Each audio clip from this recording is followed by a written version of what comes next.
त्यामुळे एकीकडे राज्याची आर्थिक परिस्थिती ही ओढाताणीची असली तरी राज्य दिवाळखोरीकडे चाललेलं नाही। मात्र तरीही मोठ्या संख्येने ज्या पुरवणी मागण्या मांडल्या जात आहेत, मान्य होत आहेत, त्यावर विरोधकांनी सरकारला लक्ष केले।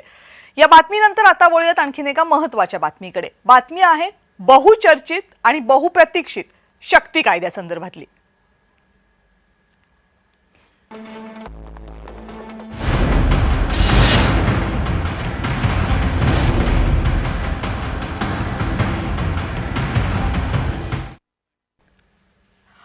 महाराष्ट्र सरकारने 2021-2022 मध्ये पारित केलेलं शक्ती विधेयक केंद्र सरकारने परत पाठवले, ते मंजूर केलेलं नाहीये।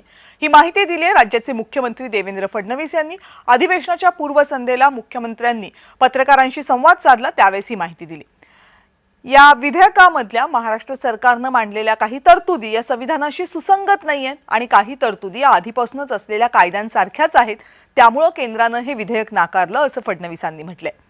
3 फेब्रुवारी 2020 ला हिंगणघाटमध्ये एका महिलेवर पेट्रोल टाकून तिला पेटवून देण्यात आलं होतं। यात त्या महिलेचा मृत्यू झाला होता। विकेश नगराळे असं आरोपीचं नाव होतं। या घटनेनंतर महाराष्ट्रभरामधून संतापाची लाट उसळली होती। त्यानंतर महिलांवर अत्याचार करणाऱ्यांना कठोरात कठोर शिक्षा झाली पाहिजे, यासाठी राज्य सरकारने शक्ती विधेयक आणलं होतं।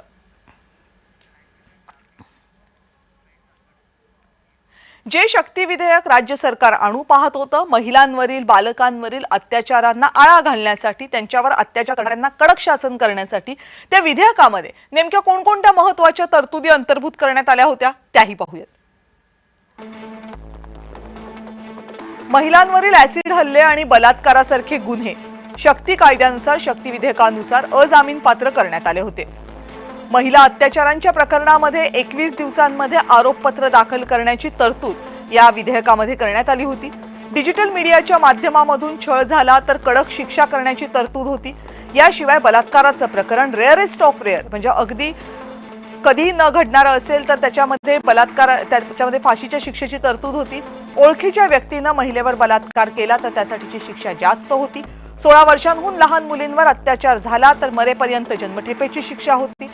सामूहिक बलात्कार प्रकरणी 20 वर्ष कठोर जन्मठेपेची तरतूद करण्यात आली होती। सामूहिक बलात्कार प्रकरणी मरेपर्यंत जन्मठेप किंवा मृत्यूदंडाची शिक्षा सुद्धा तरतूद होती। महिलांवर पुन्हा पुन्हा अत्याचार करणारा हॅबिच्युअल ऑफेंडर्स असतील तर त्या गुन्हेगारांना मरेपर्यंत जन्मठेपेची तरतूद होती। ऍसिड हल्ल्याप्रकरणी किमान 10 वर्षांची किंवा जन्मठेपेची शिक्षेची तरतूद होती। ऍसिड फेकण्याचा प्रयत्न केला तर 10 ते 14 वर्षांपर्यंत तुरुंगवासाची तरतूद होती। महिलेचा कोणत्याही पद्धतीने छळ केला म्हणजे अगदी डिजिटल माध्यमामधून जरी केला तरी किमान 2 वर्ष तुरुंगवास होईल अशी तरतूद होती।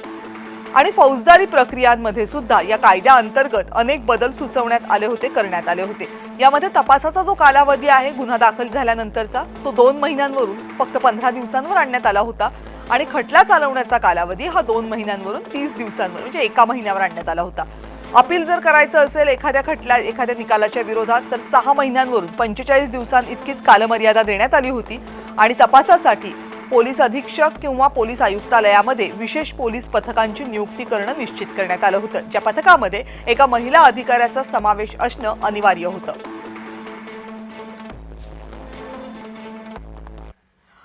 ज्या शक्ती विधेयकाला केंद्राने मंजुरी दिली नाही, वेगवेगळ्या तरतुदींच्या अधीन राहून त्याचा प्रवास आतापर्यंत महाराष्ट्रामधला कसा राहिलाय तोही बघूया।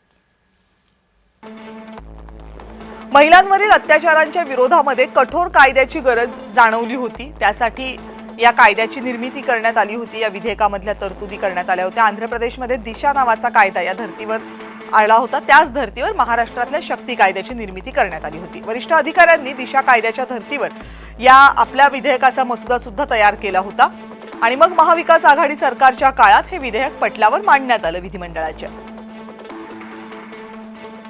विधिमंडळाच्या दोन्ही सभागृहामध्ये हे विधेयक एकमुखाने मंजूर झालं। भाजपने सुद्धा त्यावेळेस या विधेयकाला आपली मंजुरी दिली होती। विधिमंडळाच्या दोन्ही सभागृहामध्ये हे विधेयक मंजूर झाल्यानंतर ते राज्यपालांकडे पाठवण्यात आलं होतं आणि ते मग केंद्राकडे सुद्धा पाठवण्यात आलं होतं। आणि याचं कारण असं होतं की या कायद्यातल्या काही ज्या बाबी होत्या त्या केंद्र सरकारच्या अखत्यारीत आल्या होत्या, त्यामुळे त्याला केंद्र सरकारकडे मंजुरीसाठी पाठवणं हे महाराष्ट्र सरकारला क्रमप्राप्त होतं, म्हणून ते केंद्र सरकारकडे पाठवण्यात आलं, राष्ट्रपतींकडे पण पाठवण्यात आलं। 4 वर्ष झाली केंद्र सरकारने यावर कोणतीही कारवाई केली नाही, पण आता मात्र केंद्रानं हे विधेयक नाकारल्याचं मुख्यमंत्र्यांनी सांगितले. का? कारण या विधेयकातल्या काही तरतुदी या संविधानिक अधिकारांशी विसंगत आहेत, त्या सुसंगत नाहीयेत आणि विधेयकामध्ये ज्या काही सुधारणा आहेत त्या अगोदरच केंद्र सरकारनं जे कायदे बनवलेले आहेत, नवे कायदे, त्याच्यामध्ये अंतर्भूत करण्यात आलेले 3 नवे कायदे केंद्राने बनवलेले आहेत आणि त्यातल्या ज्या तरतुदी आहेत ते शक्ती विधेयकाप्रमाणेच आहेत. त्यामुळे नव्या विधेयकाची गरज नाहीये असं केंद्राचं म्हणणं होतं आणि म्हणून महाराष्ट्र सरकारनं पारित केलेल्या शक्ती विधेयकाला केंद्रानं मंजुरी दिली नाही असं सांगितलं जातं.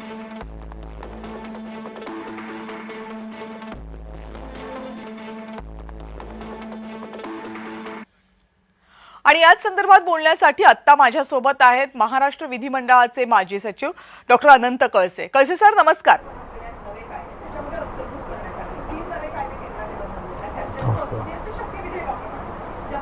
माझा आवाज येतोय? हा, येतोय मॅडम, येतो. बरं बरं, एक सांगा की जनरली असं आहे की राष्ट्रपतींकडे पाठवलं जातं विधेयक, म्हणजे जर राज्यपालांनी ठरवलं तर ते राष्ट्रपतींकडे विधेयक पाठवू शकतात, पण केंद्राची मंजुरी का गरजेची असते? सगळीच विधेयकं केंद्राच्या मंजुरीकडे जातात, केंद्राची मंजुरी गरजेची असते राज्यानं पारित केलेल्या विधेयकांसाठी? नाही, काय असतं, कायद्याच्या तरतुदी करताना आपल्याकडे 3 याद्या आहेत, युनियन लिस्ट, स्टेट लिस्ट आणि कंकरंट लिस्ट. बरोबर. आणि त्यामध्ये युनियन लिस्टच्या बाबतीत पार्लमेंट, स्टेट लिस्टच्या बाबतीत राज्य सरकार आणि कंकरंट लिस्टच्या बाबतीत केंद्र सरकार आणि राज्य सरकार, अशा प्रकारे ही कार्यपद्धती आर्टिकल 246 मध्ये घालून दिलेली आहे. पण यामध्ये एक महत्त्वाचं आहे, जर केंद्राचा कायदा आणि राज्याचा कायदा याच्यामध्ये काही वाद असतील किंवा कॉन्फ्लिक्ट असेल तर always central law prevails, union law prevails, अशा प्रकारे ह्या स्कीम ऑफ लेजिस्लेशन आहे. यामध्ये जो शक्ती कायदा आपण केला आहे महाराष्ट्र सरकारने, तो आपल्या राज्यसूचीतील लिस्टप्रमाणे केलेला आहे. पण यातील काही तरतुदी, या कायद्याच्या तरतुदी या केंद्र सरकारच्या ज्या एक्झिस्टिंग कायदे आहे त्यातील काही विसंगत अशा वाटल्या. त्यामुळे हा कायदा माननीय राज्यपालांकडे गेल्यानंतर राज्यपालांनी याची छाननी करून तो शेवटी राष्ट्रपतीकडे पाठवलेला आहे. हा याच्यात संविधानामध्ये या संदर्भात तरतुदी आहे. आणि मग राष्ट्रपतीकडे गेल्यानंतर माननीय राष्ट्रपती केंद्र सरकारच्या कुठल्या कायद्याशी ते विसंगत आहे वगैरे, कारण त्यांच्याकडे लॉ सेक्रेटरी, तिथले लॉ मिनिस्ट्रीचा ते सल्ला घेऊन मग त्यावर ते रेकमेंड करतात त्या कायद्याला मंजुरी द्यायची की नाही. ही सर्वसाधारण कार्यपद्धती आहे. आणि मला वाटतं त्यांनी जे ऑब्झर्वेशन माननीय मुख्यमंत्र्यांनी आता मी ऐकलं की त्याप्रमाणे मग तो कायदा जर आधीच BNSS आहे किंवा BNSS आहे की नवीन जे कायदे केले आहे, भारतीय न्याय संहिता आहे, भारतीय IPCच्या ऐवजी जो कायदा केलेला आहे, साक्ष अधिनियम आहे, न्याय संहिता आहे वगैरे, तर या कायद्यामध्ये या तरतुदी केल्या आहे असं केंद्र सरकारचं म्हणणं दिसतं. आणि त्या तरतुदी ऑलरेडी अस्तित्वात असल्यामुळे परत या नव्या कायद्याची गरज नाही आहे असं एक काहीतरी त्यामधून एक निष्कर्ष निघतो. आणि या निष्कर्षाच्या आधारे केंद्र सरकारने हा कायदा, माननीय राष्ट्रपतींनी कदाचित तो कायदा तो मंजूर केला नसावा असं प्रायमा फेसी आजच्या न्यूजवरून दिसतं. आता याचा सखोल अभ्यास करणं खरोखर गरजेचं आहे, कारण या शक्ती कायद्याच्या कुठल्या तरतुदी या केंद्र सरकारच्या कायद्याशी विसंगत आहे हे जरा सखोल अभ्यास करून त्यावर स्पष्ट असं एक मत नंतर देता येईल आपल्याला. पण जी सध्या तक्रार सुरू आहे की राष्ट्रपतींकडे किंवा वरती एकदा बिल पाठवलं विधेयक मंजुरीसाठी की त्याला किती वेळ लागावा याच्याबद्दलची कुठली कालमर्यादा घटनेमध्ये नाही, आणि त्याच्या संदर्भात आता सुप्रीम कोर्टामध्ये सुद्धा एक मोठी केस झाली होती. ही कालमर्यादा नसणं हे आता अडचणीचं बनते का? कारण आता 4 वर्ष झाल्यानंतर आपल्याला कळते की आता हा कायदा नाही होणार आहे म्हणून. सर्वोच्च न्यायालयाच्या खंडपीठाने सुद्धा आर्टिकल 200 मध्ये जे बिल आपण राज्यपालांकडे पाठवतो किंवा राष्ट्रपतीकडे त्या संदर्भात जातात, तर यामध्ये कुठलीही कालमर्यादा घालून देण्यास नकार दिलेला आहे. आणि शेवटी हा राष्ट्रपती किंवा राज्यपालांचा स्वेच्छाधिकार आहे, सर्वोच्च न्यायालयाने मान्य केलेला आहे. ऑफकोर्स जर इनडेफिनिट पिरियडसाठी जर ते झालं तर न्यायालय फक्त निर्देश देऊ शकतं, त्यांना डायरेक्ट करू शकत नाही राष्ट्रपती किंवा राज्यपालांना, इफ आय एम करेक्ट या सर्वोच्च न्यायालयाच्या निकालाप्रमाणे. त्यामुळे यामध्ये घटना दुरुस्ती केल्याशिवाय निश्चित असं बंधन येणं शक्य नाही असं मला वाटतं.